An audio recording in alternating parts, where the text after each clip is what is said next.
I have seen hardened opioid addicts describe the feeling of being off your gourd on fentanyl with less severity than the average ashwagandha user describes how they feel after popping two gummies. I have watched the greatest minds of my generation fall to the Chinese imported cart. I have seen empires crumble at the foot of the mountain that we call society. That last one doesn't apply. I don't know what the fuck I was talking about. I think, things come in threes. So today, going to be playing a little bit of blitz chess and talking about why I decided to write in Joseph R. Biden in the 2024 presidential election. Not because I'm a big fan of the guy.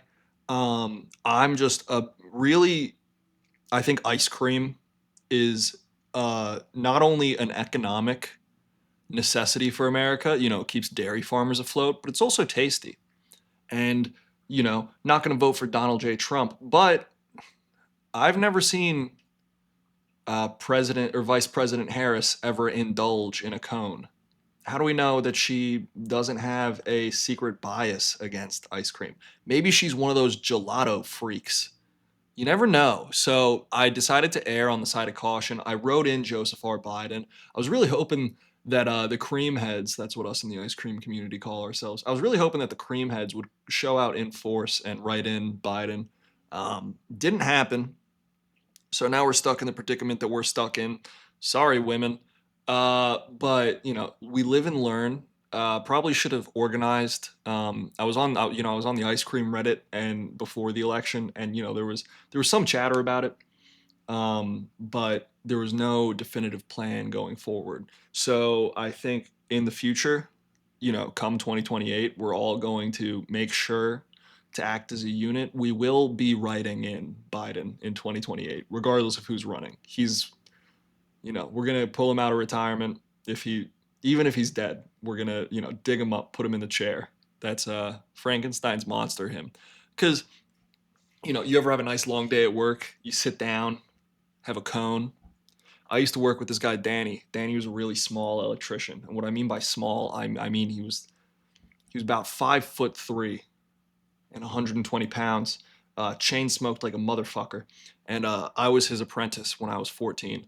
Uh, they made me be his apprentice because, as most 14-year-olds, I was smaller than the average grown man. So me and Danny, we were doing a retrofit job on an older hotel in New York City, and we had to chop into the walls with band saws and chop saws, and then we were crawling around in the walls.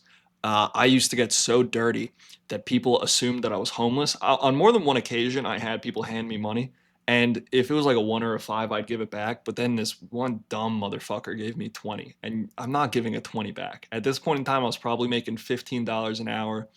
Uh, yeah, so I got a comment asking me about Ross Ulbricht, if I can talk about Ross Ulbricht, because one of my devoted fans and followers recently finished reading the book about him.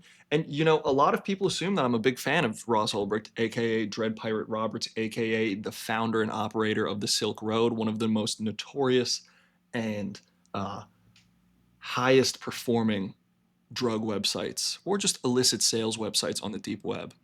Unfortunately, I think Ross Ulbricht is an idiot, and let me tell you why. Ross Ulbricht ran and operated the Silk Road for several years. During that time, he put hits out on around four people. They say four people, could have been more, could have been less. Who am I to judge? Who among us hasn't said or hasn't thought? I'm not going to finish that sentence, but who among us?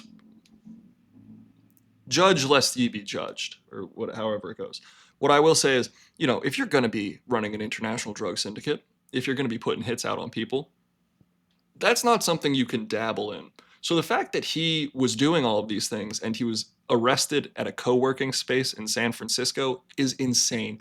You can't be running a multinational drug syndicate and still be living in San Francisco. What the fuck are we talking about here? That's insane. If you're gonna if you're gonna do that, it's not joining a fucking trivia league. That has to be your whole thing. you know, you gotta really commit to being a drug lord. Move to Belize, get a compound, hire several hitmen to protect you, have several exotic animals. None of this bullshit of, oh yeah, let me step out of my fucking. He's making millions of dollars, money hand over fist. Fucking, he's probably putting it all back into his one bedroom apartment in San Francisco. And then he gets up every morning and he walks out of his door and he steps over human shit. And then he goes and he gets an $8 latte and fucking avocado toast. I believe he was a vegan. He was built like one anyway. But you know, for the sake of besmirching his name, I'll say, yeah, I can say with confidence, Ross Ulbricht, aka Dread Pirate Roberts, was a vegan. But you know, it's just sort of thing. Fuck half measures. Fuck half measures. Like, what was his plan? Why was he still living in LA? Like, if he got a job offer at Microsoft, he would have shut down the Silk Road. I think not. He was, you know, you can't have your cake and eat it too. Being a multinational drug lord is, I don't think the work-life balance is that great. I don't think the hours are that good. But you know, you get notoriety, you get money. Why the fuck are you still in San Francisco?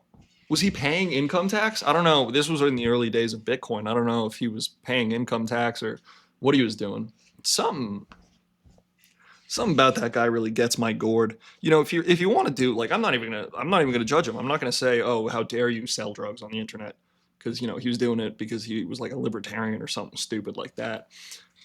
But fuck, man,